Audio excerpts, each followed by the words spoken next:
Ok, entonces como les decía, este trabajo es un trabajo liderado por el doctor Alec Torres y le puse yo respuesta hidrodinámica al paso de los huracanes Gamma y Delta en la plataforma costera de la península de Yucatán. Yo, el doctor Alejandro, soy el que está presentando este trabajo y más que nada nos vamos a enfocar al impacto de la región del mar, en la región oceanográfica. Ok, bueno, para los que no conozcan el IPS, el Laboratorio de Investigación y Procesos Costeros, estamos ahí, si ven aquí hay una estrellita roja, estamos al noroeste de la península de Yucatán, estamos en una zona privilegiada, estamos localizados justo frente al mar, tenemos mucha infraestructura, mucho equipo de investigación, somos más de, creo que somos 16 investigadores, si mal no recuerdo, algunos estudiando los mantos acuíferos, muchos estudiando la zona costera, otros estudiando la zona oceanográfica. Tenemos varias investigaciones interesantes para maestrías y doctorados, somos una buena opción para los que quisieran venir aquí a Yucatán. ¿Qué hacemos nosotros en el área de oceanografía física? Bueno, tenemos instrumentado principalmente correntímetros a lo largo de la península de Yucatán, también un poquito del lado de Campeche y Yucatán. Ahorita tenemos equipos en Holbox, en Cizal, en Chencán, en Campeche. Tratamos de asociar nuestras observaciones de correntímetros pues con los fenómenos naturales que ocurran, ¿no? Surgencias, en este caso el paso de huracanes, masas de agua.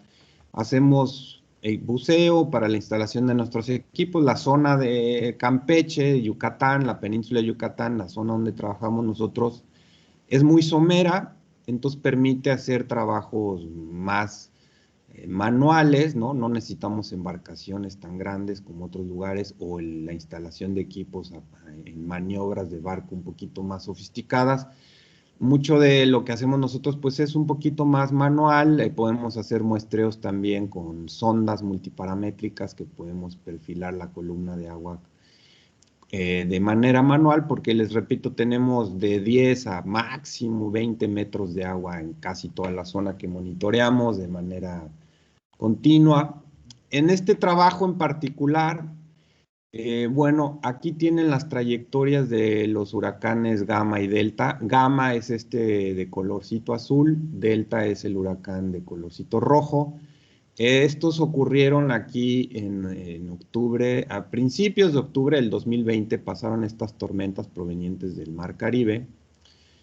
Gamma fue primero, Gamma pasó los primeros días de octubre, Delta pasó como 2 días después, fue una cosa muy particular donde estos huracanes fueron casi simultáneos uno seguido del otro, ¿verdad? No, es una presentación. ¿Cómo? ¿Se ve la presentación? Sí. Bueno. Como que oye una voz ahí medio rara. Bueno, entonces miren, el primero pasó Gamma, pasó un poquito más pegado del lado de Silam de Bravo, digamos, un poquito más hacia el este de Cizal. Aquí pueden ver Cizal. Delta se acercó un poquito más y se fue derechito hacia el norte de Estados Unidos. Y bueno, aquí está, en el panel de arriba son las trayectorias y en los paneles B y C lo que les vamos a mostrar es de la localización del sistema de observaciones in situ que tenemos en Cizal.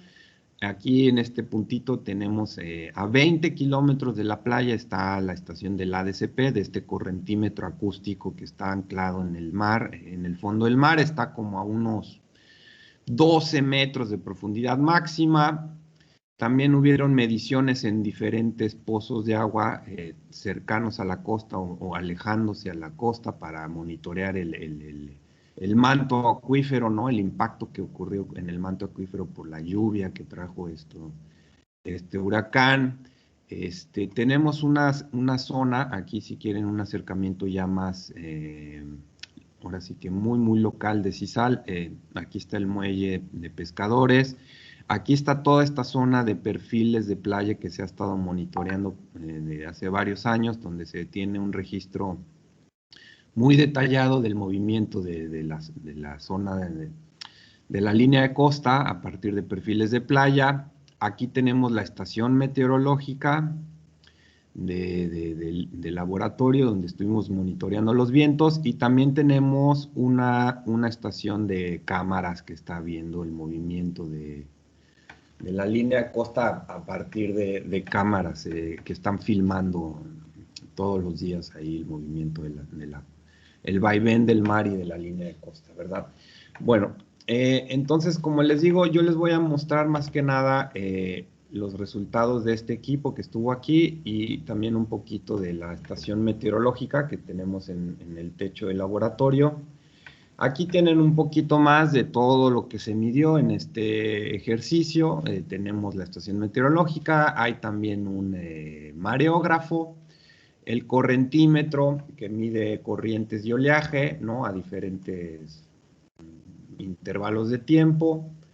Tenemos el sistema de cámaras, y también estuvo el monitoreo de estos pozos de agua, que también se hace de manera regular.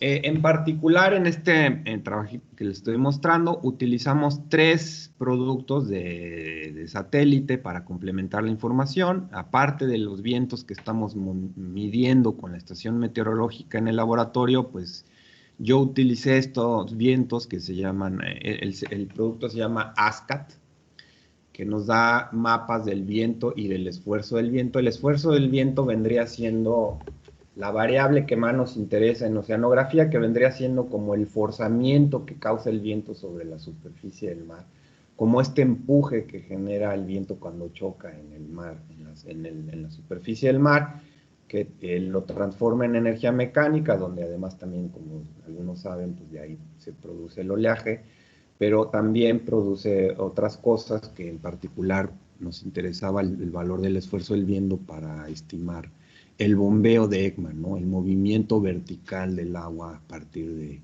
de estos vientos en la superficie. También usamos, ahorita les voy a enseñar un poquito cómo usamos este producto.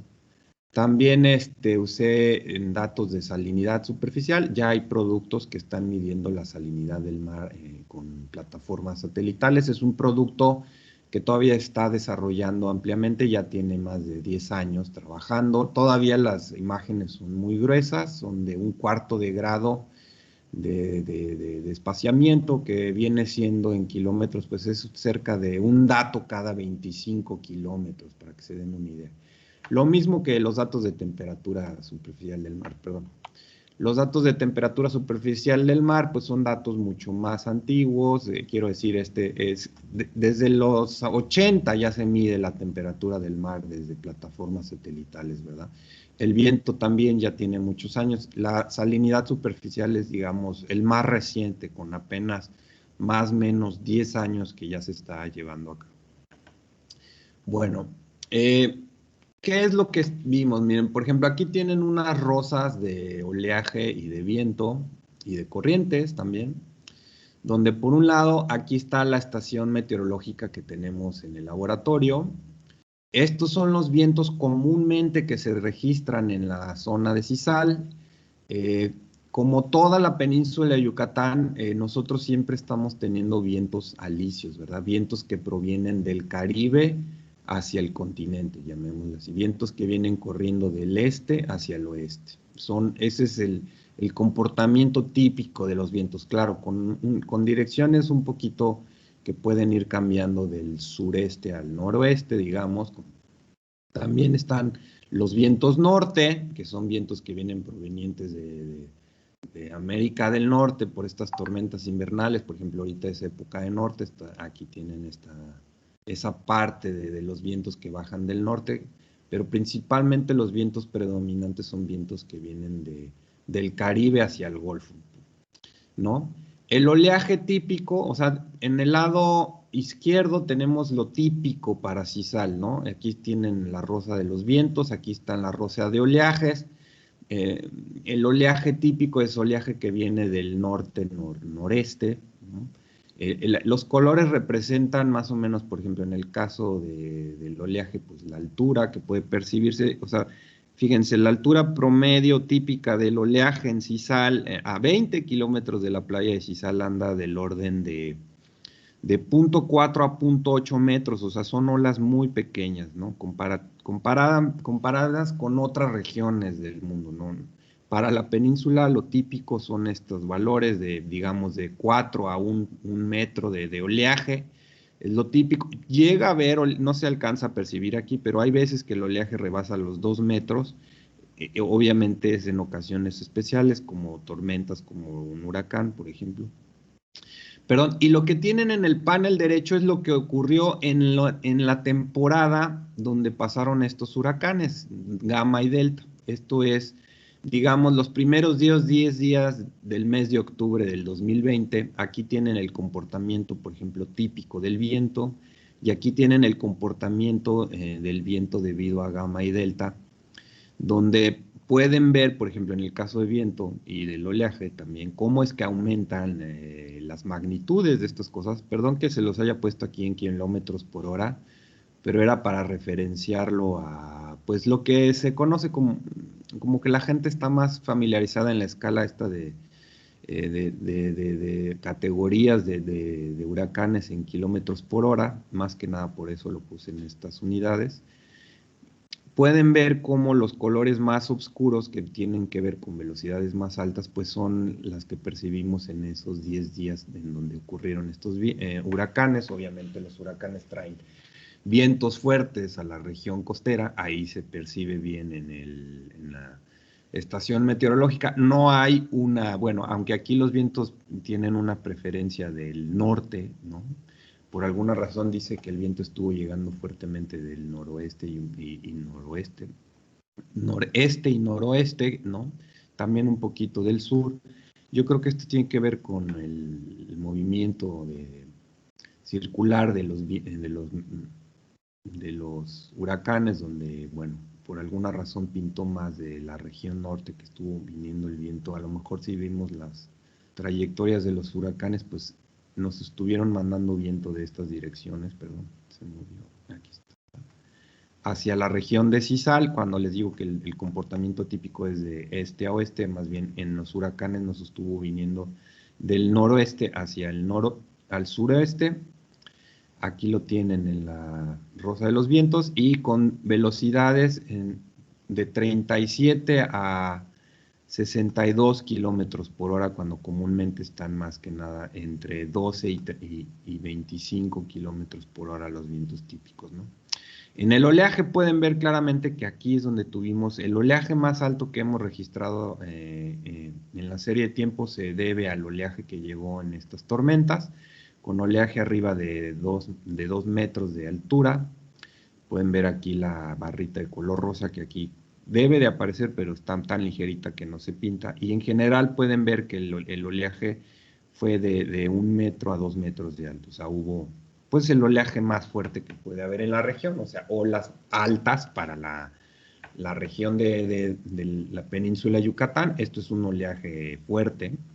Las corrientes, miren, generalmente las corrientes en la región de Cisal, como estamos como en una esquina, aquí, en la esquina justo noroeste de la península, las corrientes vienen siendo en esta dirección, preferentemente vienen del este hacia el oeste, ¿no? Llamémosle del canal de Yucatán hacia Campeche.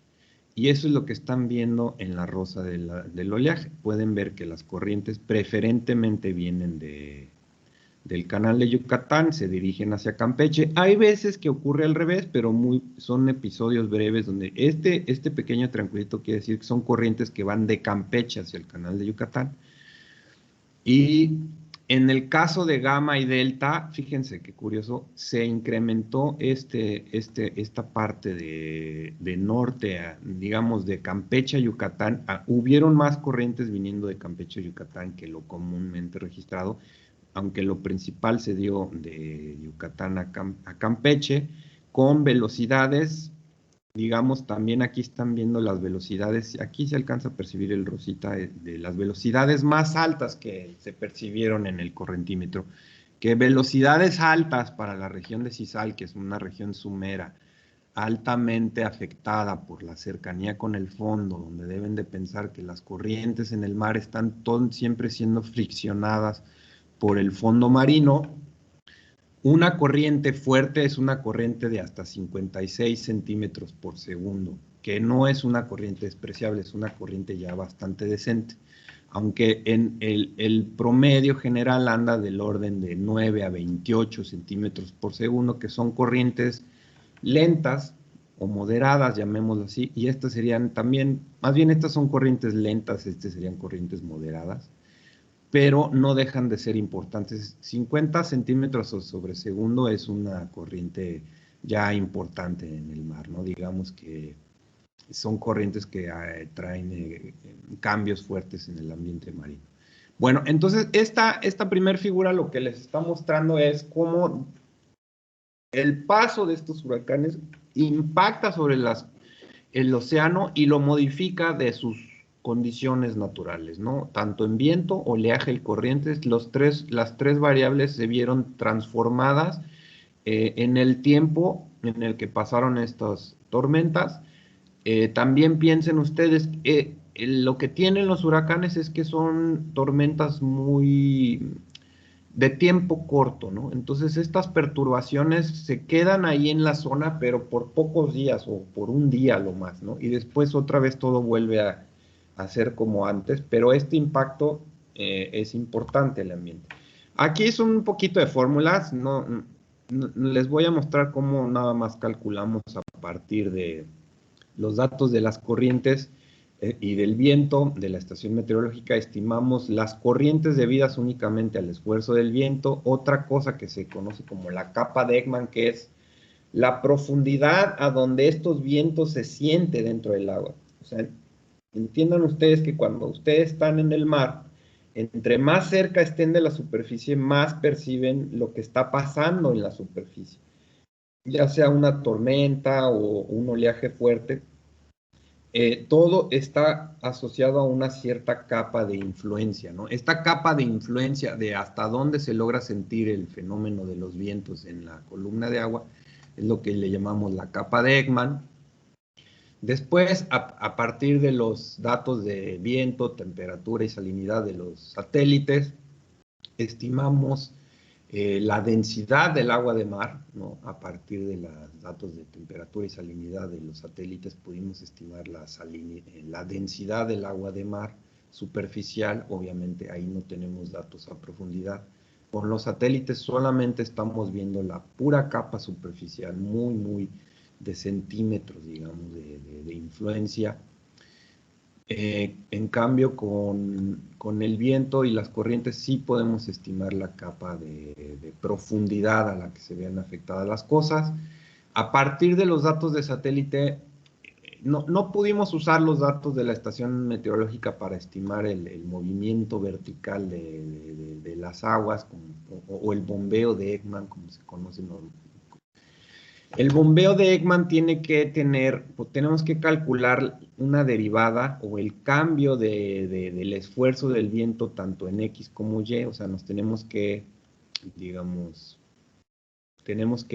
estimar el cambio del esfuerzo del viento tanto en la latitud como en la longitud. Entonces, si estamos solamente en un punto, como sería la estación meteorológica, no podemos estimar ese cambio espacial porque nada más tenemos un solo punto.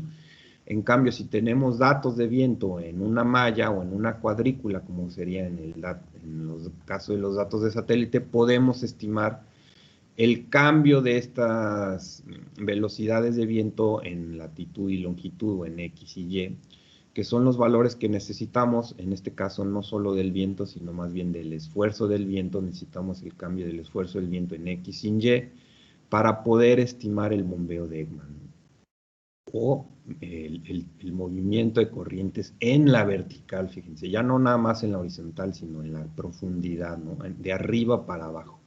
Ahora, este bombeo de Ekman lo transformamos, las corrientes las transformamos a un transporte o es como parecido a este caudal que miden en los ríos, donde miden cuánta agua, el gasto de esta agua que entra y sale en un caudal de un río. Bueno, aquí lo transformamos más bien al transporte de agua de la superficie hacia el fondo, que le llamamos transporte vertical, y era multiplicar este bombeo de Ekman por la capa de influencia de los vientos. Ustedes si hacen la multiplicación de estas dos variables, obtienen el transporte de agua de la superficie hacia el fondo, que vendría siendo, digamos, burdamente como una aspiradora, ¿no? ¿Qué tanta función de aspiradora cumplieron estos huracanes, ¿no? Generalmente los huracanes inducen el movimiento vertical del agua del fondo hacia la superficie, generan como una especie de extractor que chupan el agua que está en el fondo y lo traen esta agua forzada hacia la superficie. Bueno, eso es lo que pudimos evaluar a partir de las imágenes de viento. Y también el viento lo utilizamos, perdón, las imágenes de satélite, estas imágenes de temperatura superficial y los datos que teníamos en la estación meteorológica. Bueno, sí, perdón, de aquí los usamos para hacer el transporte de calor, ¿no? También hay que entender que los huracanes, si saben, si han escuchado un poquito de los huracanes se alimentan de la temperatura del mar y de la humedad del ambiente.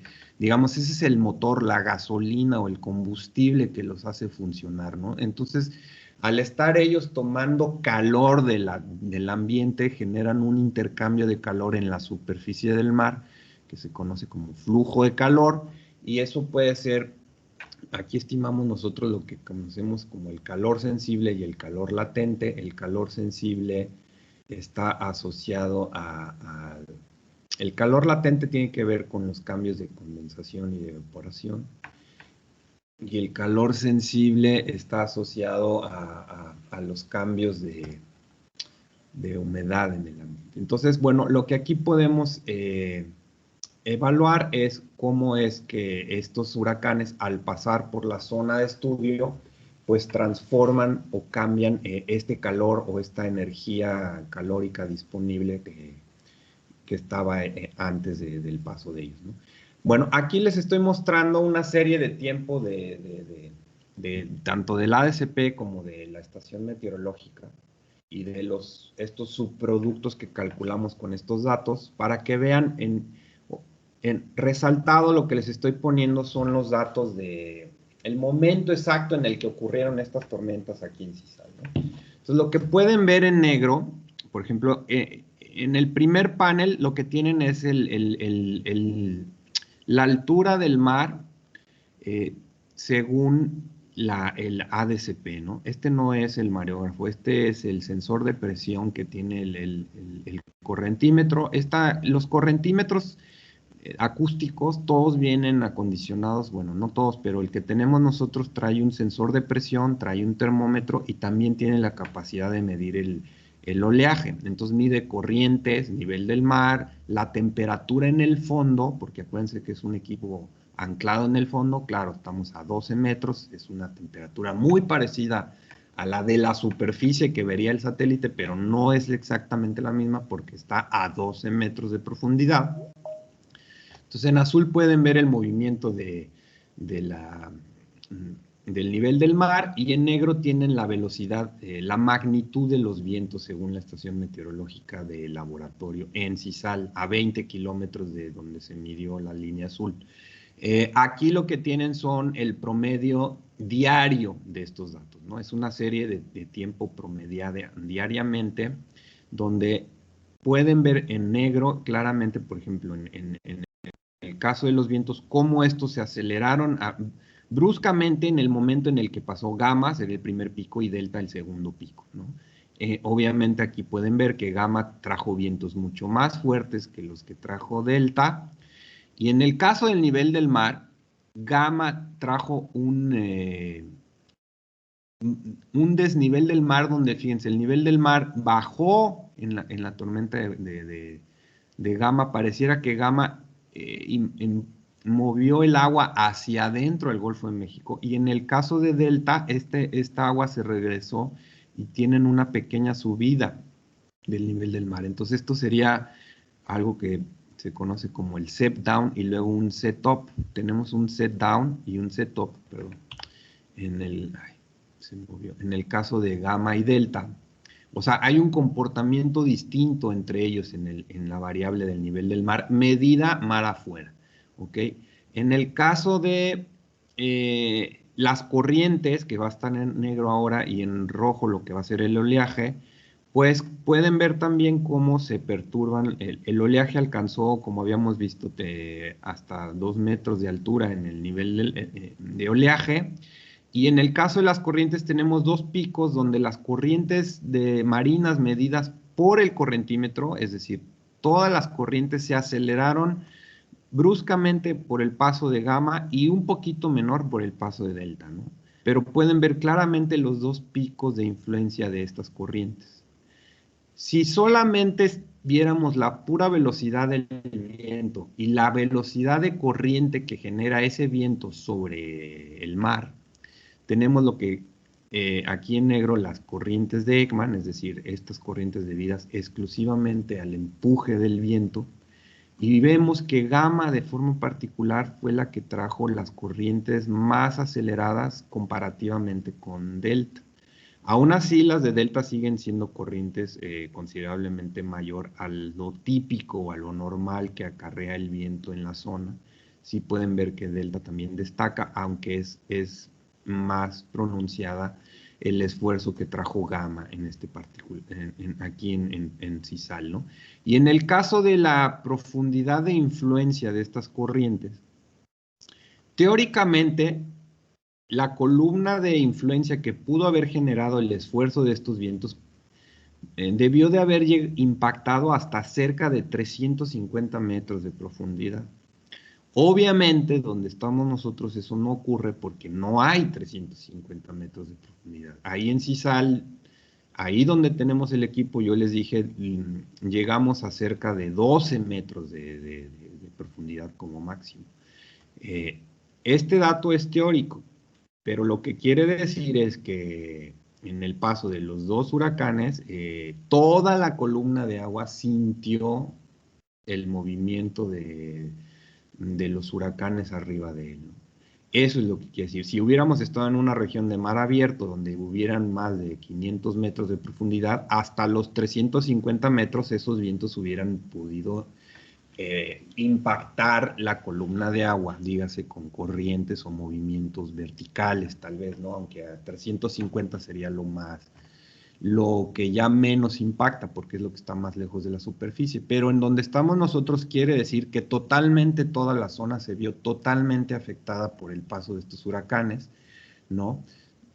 En el caso del sensor de temperatura, en negro tienen la temperatura del equipo, del ADCP en el fondo, por eso le pusimos la B de temperatura del fondo, y en rojo tienen la temperatura del aire medido en la estación meteorológica del laboratorio.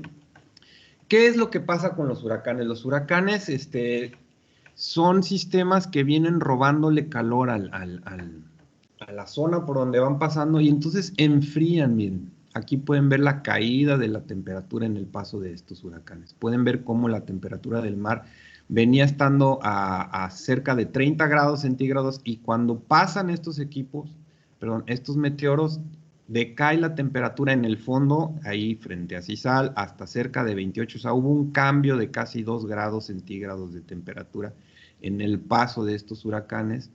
Y en la temperatura del aire también lo pueden ver, ¿no?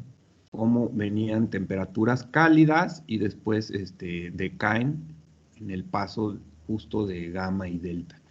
Bueno, de ahí, con las imágenes de satélite de temperatura y salinidad, estimamos lo que les decía, la densidad del agua de mar, y aquí tenemos su comparativa que vendría siendo la cantidad de lluvia que cayó según la estación meteorológica del laboratorio, donde tienen los dos picos de lluvia traídos por gamma y delta. Aquí pueden ver que gamma trajo más lluvia que delta, y pueden ver cómo decae la densidad del mar en el momento en el que pasan estas tormentas. Es decir, fue tanta la cantidad de lluvia que trajeron que inclusive logró modificar en ese momento la densidad del agua de mar, es decir, diluyó las sales que están disueltas en el mar en el momento de estos huracanes. No pueden ver cómo la salinidad, la densidad del agua de mar, en este caso, en esta zona, está fuertemente asociada más que nada a la cantidad de sal,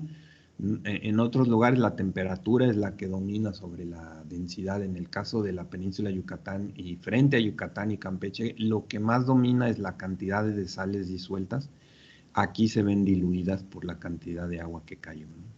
Y bueno, en el caso de los flujos de calor, también pueden ver que fueron muy pronunciados en el paso de estas dos tormentas, más en gamma que en delta. El flujo de calor sensible y calor latente, lo que nos está diciendo es que si es positivo, quiere decir que la tormenta le está quitando calor, o sea, hubo un flujo de mar hacia la atmósfera y donde hubieron, o sea, quedó más fuerte la señal de evaporación que la señal de condensación. Le quita humedad al ambiente y aquí lo pueden ver ustedes como en el paso de estas tormentas, pues lo más pronunciado fue el paso de gamma y delta en lo que tenemos aquí medido, que vendría siendo desde el verano hasta noviembre, ¿no? Bueno, aquí es una pequeña tabla que más bien lo que les quería mostrar era el transporte de Ekman en el paso de estos huracanes, porque también fueron diferentes, así como aquí vemos que hubieron diferencias entre Gamma y Delta, donde Gamma pareciera que fue el huracán que más fuerte golpeó la zona marina en Cisal, también Delta, pero se ve más pronunciado Gamma. En el caso del transporte de Ekman, les decía, este es un movimiento de arriba para abajo del agua, un bombeo de superficie a fondo. Cuando es positivo quiere decir que hay una especie de surgencia, quiere decir el agua va del fondo hacia la superficie. En promedio, cuando Gamma pasó por Cisal, el transporte de Ekman, el bombeo de Ekman fue positivo, quiere decir que generó un movimiento de surgencia en el paso de Gamma, donde inclusive llegó a generar velocidades de corriente, bueno, transporte de agua del orden de 3.1 metros sobre segundo, de 10 a la menos 4, ¿no? Son unidades pequeñas. Los números tal vez no nos digan mucho, pero lo que es importante es que entiendan que gamma generó un movimiento de surgencia, mientras que delta en promedio fue al revés. O sea, delta produjo un movimiento de agua de la superficie hacia el fondo, o sea, modificó el movimiento vertical de las aguas, ¿no? Y inclusive, o sea, lo pueden ver en promedio, el agua tendió más a irse de la superficie hacia el fondo y aunque sí tuvo un momento donde hubo surgencia, que no puse la figura, pero muy al inicio del paso de delta sí generó una surgencia que inclusive fue mayor que la que generó gamma, pero después tuvo un downwelling, como se conoce, un movimiento de agua de la superficie hacia el fondo mucho mayor que la surgencia que generó, y entonces eso inclusive hizo que el promedio diera de signo negativo, es decir, como les digo, el agua se movió de la superficie hacia el fondo. Bueno, después hicimos un análisis de funciones empíricas ortogonales. Este es un análisis exploratorio de los modos de variación más importantes que hay en el correntímetro, en las velocidades de las corrientes que estamos viendo en este correntímetro de Cisal. El análisis de función empírica ortogonal nos da dos resultados, que es el panel A1 y el panel A2. Y yo metí aquí el movimiento de las corrientes. En este caso estoy hablando de la pura componente U de la velocidad. Estamos diciendo la velocidad que se mueve de este a oeste. Acuérdense que las velocidades tienen dos componentes vectoriales, norte y sur y este y oeste. Aquí me estoy fijando solamente en las corrientes que corren, digamos, de este a oeste, o del canal de Yucatán a Campeche, vamos. Y les estoy mostrando en el panel B, por ejemplo, el movimiento de estas corrientes desde la localización donde está el equipo hasta lo más cerca que mide el equipo, las corrientes cerca de las superficies. Es todo el movimiento de las corrientes a profundidad de la componente este y oeste, o de la U. Pueden ver en este mismo ejercicio donde les estoy poniendo las corrientes solamente desde junio del 2020 hasta finales de octubre, cómo estas corrientes pueden ir los colores quiere decir, si son rojas, quiere decir que son corrientes positivas, quieren decir que van de Campeche a Yucatán, y si son azules, son corrientes negativas, quieren decir que se está moviendo del canal de Yucatán hacia Campeche. En común, en general, como les decía, las corrientes son más azules que rojas, es decir, deben de moverse más comúnmente de Yucatán a Campeche, pero pueden ver que hay episodios donde se voltea esta corriente y sí tenemos corrientes que van de Campeche a Yucatán. En el caso particular de Gamma y Delta, cuando pasó Gamma por ahí, fíjense, generó un movimiento de corrientes pronunciadamente fuerte de el canal de Yucatán hacia Campeche. O sea, corrientes azules, corrientes negativas, con signo negativo. Quiere decir que el agua se estaba moviendo de Yucatán a Campeche. Pero cuando Gamma pasó, hubo un cambio abrupto en un tiempo de días. El agua dejó de moverse de Yucatán a Campeche para darse vuelta y ahora fluir de Campeche a Yucatán. Ahora va de color rojo, cambió de signo, ¿se fijan? Y aquí fue tan fuerte ese cambio de velocidades que quedó impreso en la función empírica ortogonal, donde tienen el cambio de signo de negativo a positivo en el paso de los huracanes. O sea, hubo un impacto muy fuerte de tipo licuadora, ¿no? Lo que generaron estos huracanes ahí frente a Cisal. Y después, en el panel A2, lo que tienen, esta es la serie temporal de las funciones empíricas ortogonales y esta es la serie espacial. Como es un correntímetro y es un lugar, es un punto fijo en el mar,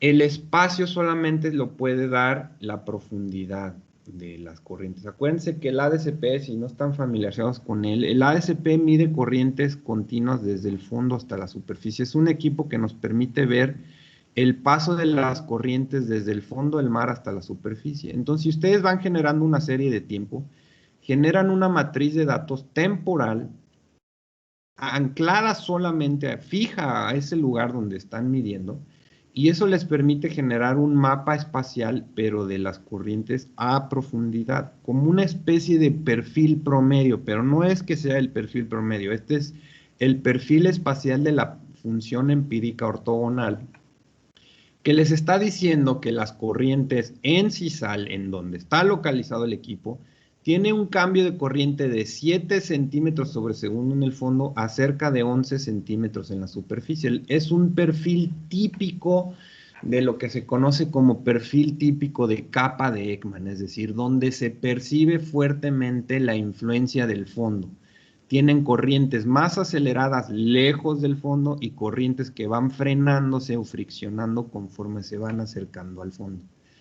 Aquí nada más es, más que nada, mostrar el perfil de corrientes típico que hay en la región de Cisal. Aquí no se ve necesariamente la influencia de estas corrientes, pero en el perfil temporal sí ven que hay un cambio abrupto de corrientes de este a oeste.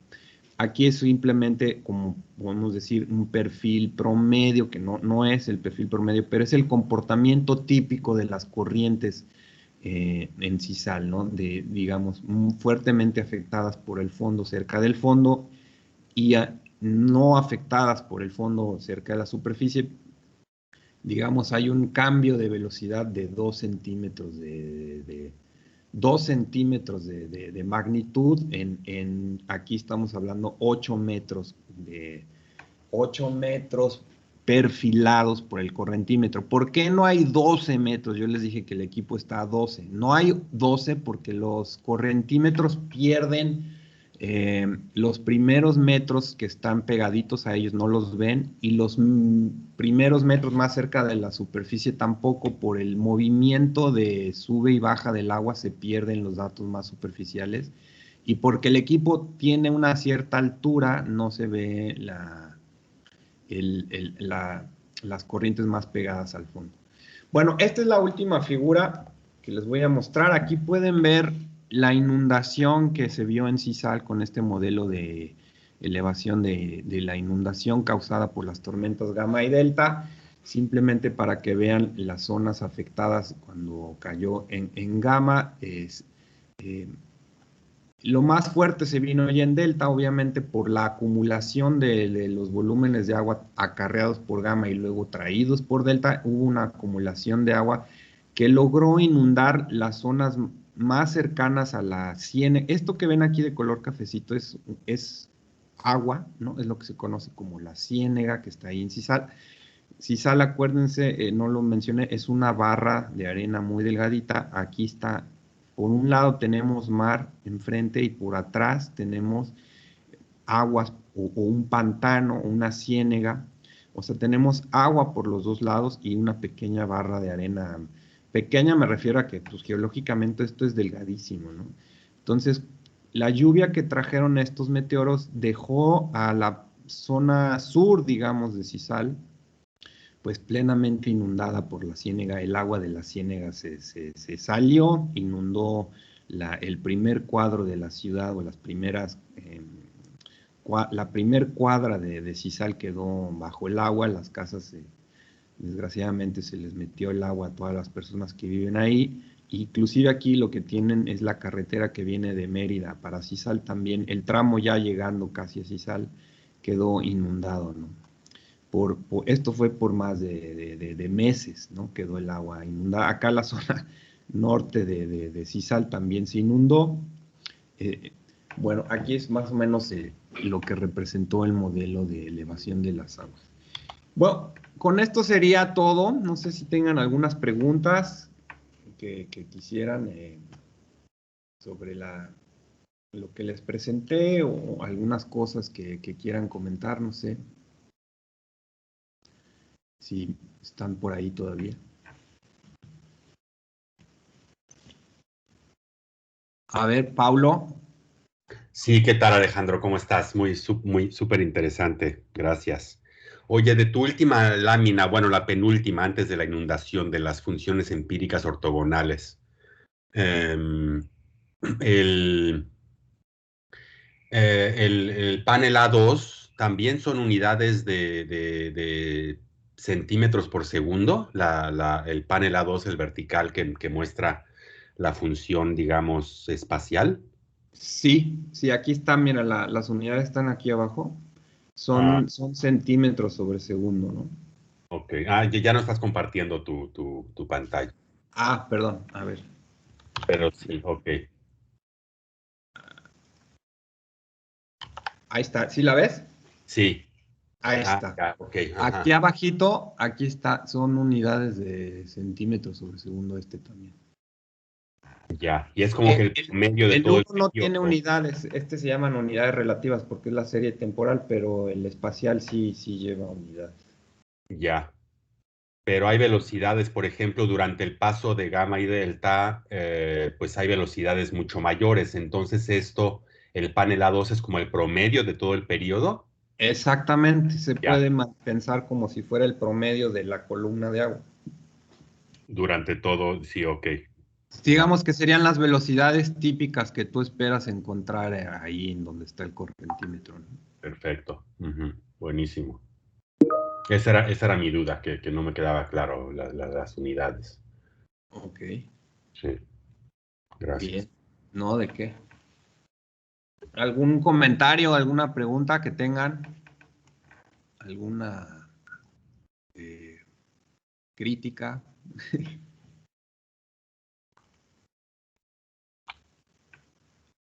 Déjenme, les voy a mostrar un poquito. José tiene su mano Alejandro, levantada, Alejandro. ¿Perdón? José tiene su mano levantada y hay unas preguntas en el chat. A ver, en el chat. A ver, José. Hola, oye, yo quería preguntarte si es que el bombeo que mencionaste de Eggman se puede más o menos visualizar con las corrientes que mide el ADCP. Bueno, ciertamente el ADCP también mide la corriente vertical. Sí, se pudiera, ¿no? No lo hice, pero es una cosa que está ahí pendiente, ¿no? Ver qué relación guarda las corrientes verticales que pueden medir, en este caso, esta tecnología que es de RDI, porque No todos los ASPs miden corrientes verticales. Habría que ver qué también mide RDI las corrientes verticales, ¿no? Esa es una duda que yo tenía del ADCP como tal, ¿no? ¿Cómo es que miden ellos? ¿Qué tan buenas son estas corrientes verticales y qué tan confiables, ¿no? En este caso es un producto que yo saqué por medio de fórmulas de observaciones de viento, ¿no? Es indirecto. Habría que ver qué tanta se parece a las corrientes que midió directamente el ADCP con su tecnología, ¿no? De corrientes verticales. Pero sí, digamos, es un análogo, ¿no? No es lo mismo porque el valor más directo sería el del ADCP. Este es aparte, que lo transformamos a transporte, pero también podríamos cambiar a transporte las corrientes del ADCP, o sea, qué volumen de agua se movió, no nada más la corriente, sino ya el volumen de agua que se haya desplazado por el paso de estos huracanes, ¿no? Pero sí. Bueno, esa era mi pregunta. Gracias. Okay. A ver, aquí en el chat está una pregunta de Israel Medina que dice, ¿en qué medida contribuyó el setup de la zona marina durante Gama a las inundaciones, de la Barra y el humedal de Sisal, o todo ese incremento del agua fue debido al nivel máximo del acuífero? Yo creo que en particular la inundación que hubo durante Gama y Delta fue más por la elevación del acuífero, más que nada. Pero no sé, ahí sí no sabría decirte sobre el setup que pudo haber traído el huracán. También no sé cómo diferenciar entre eso y la pura influencia que trajo los volúmenes de agua, ¿no? que cayeron sobre la región. En mi opinión, yo creo que fue más la lluvia, porque duró mucho tiempo. O sea, yo creo que si hubiera sido el puro setup traído por el mar, debió de haberse visto. No creo que la inundación no debió de haber durado meses como duró, porque duró casi como, por lo menos más de un mes, no recuerdo si fue mes y medio, si no es que hasta 2 meses, donde el agua no se fue, ¿no? No sé si alguien pueda comentar un poquito más sobre esa pregunta. Sí, sí, Israel, si te refieres a lo que mostró Alejandro, esa es una simulación de marea de tormenta y no está incluida la descarga del acuífero. Entonces, lo que estaba en la presentación, eso es solo por marea de tormenta, ¿no? Ahora, que eso sea exactamente, no está validado ese modelo, esa es una simulación que hicimos, estuvimos haciendo el pronóstico, pero ya al final se simuló ya con la trayectoria real del evento, no de pronóstico, sino con la que fue, y eso es lo que nos dio, que es un poco como para mostrar pues cuáles son las zonas vulnerables, ¿no? En Cisal, ahí vemos claramente que del lado de la costa la zona vulnerable es donde está la UNAM, sobre todo en Delta, pero generalmente donde las zonas más vulnerables son las de atrás, que a estas además hay que sumarles las contribuciones del acuífero, que como dijo Alejandro, sí son muy fuertes y además llegan con un retraso, ¿no? No sube inmediatamente el nivel de la laguna, sino que tarda. Pero bueno, nada más sí quería aclarar que lo de las figuras sí es solo marea de tormenta. Gracias. Bien. Ok, pues creo que ya no hay más preguntas. No hay manos levantadas ni nadie, ya nadie se anima. Bueno, pues si ya no hay más preguntas ni comentarios, no sé si, pues yo creo que damos por terminada esta charla. Espero que les haya gustado. Y acuérdense, este es un trabajo que estamos haciendo ahí entre todos. Próximamente va a salir publicado y entonces pues va a quedar muy interesante lo que pudimos monitorear con todo lo que tenemos ahí en el laboratorio. Pues muchas gracias a todos. Pues gracias por su asistencia y nos vemos el próximo lunes. Chao. Chao.